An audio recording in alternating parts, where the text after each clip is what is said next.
Hello everyone, in this video I will be looking at the game Zenith the Last City. Zenith is a VR game that is available on many different platforms including Quest 2, Rift, PSVR, and Steam. Zenith was released for early access on January 27th, 2022 by the company Ramen VR. On launch day, the game had over 4,000 people trying to log in, and this mass login caused the servers to completely crash and left many people unable to play. The people who were able to log in, however, were met with the game's first screen, the character customization screen.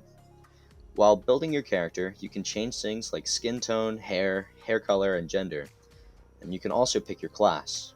Currently, there are 3 main classes: Blade Master, Essence Mage, and Cyber Ninja.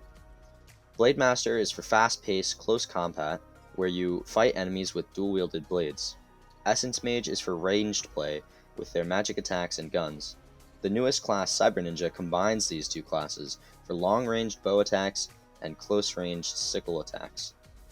There are also 3 subclasses to each class: DPS, which is the main damage dealer; Tank, which focuses more on defense and sturdiness; and Support, which heals and provides buffs in battle.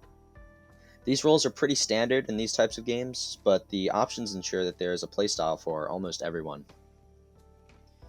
Once you get past all the character creation, you're greeted by a massive open world. Players are free to explore this open world however they want, but it should be noted that lower levels will be destroyed in some of these areas.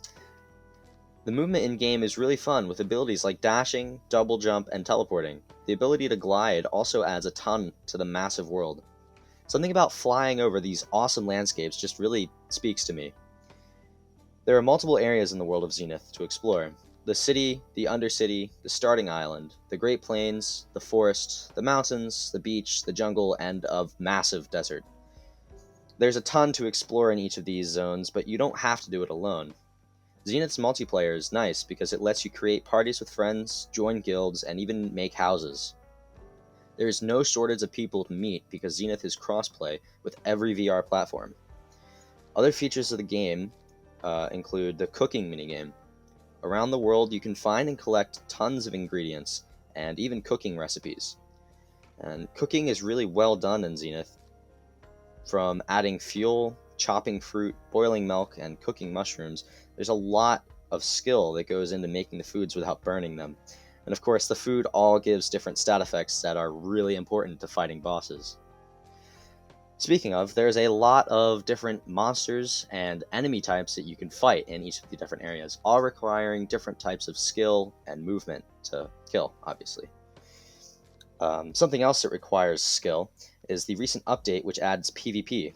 Battling your friends in VR is so much fun, and while at first it might feel a little bit weird to fight a person rather than just an NPC monster, after some practice it can get pretty intense.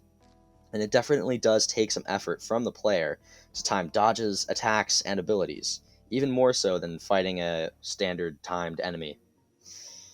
Each sword swing is all you, the player, and you have to time it right for maximum damage. Just swinging your blades around as fast as you can, or shooting your gun till you run out of ammo, really won't cut it.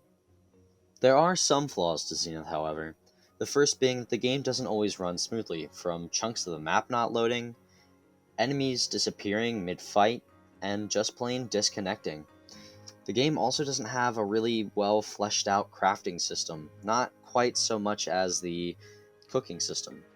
And the trading system in this game is almost non-existent.